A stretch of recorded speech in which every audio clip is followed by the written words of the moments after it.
Magandang hapon po, pumwesto na po ang Philippine National Police sa harap po mismo ng tanggapan ng Senado. Po sa ating likuran, narito na po yung mga supporters ni dating Pangulong Rodrigo Duterte, gayon din yung mga taga-suporta ni Senator Ronald Bato de la Rosa upang tutulan nga po yung paghuli sa kanya ng International Criminal Court.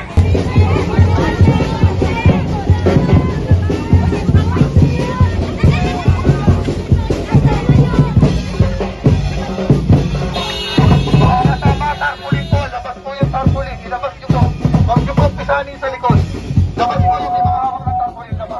Bit-bit ng mga supporters ni Senator Bato de la Rosa ang mga placards na may nakasulat na Protect Senator Ronald Bato de la Rosa at Stop ICC Illegal Arrest.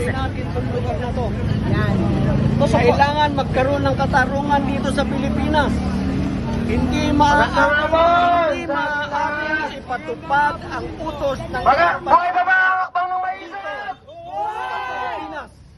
Ano kung sakali ma-aresto si Senator Bato? Hindi mangyayari yun. Hindi pwedeng arestuhin si Senator Bato.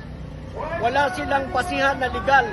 Walang kinakatigang batas ang pag-aresto kay Senator Bato. Ano pa ang sitwasyon dito sa labas ng Senado? Aantabayanan po natin kung ano pa ang mangyayari hanggang mamayang gabi. Mula rito sa labas sa Senado, ako po, Jen Patrolya, nagbabalita ng tama, naglilingkod ng tama.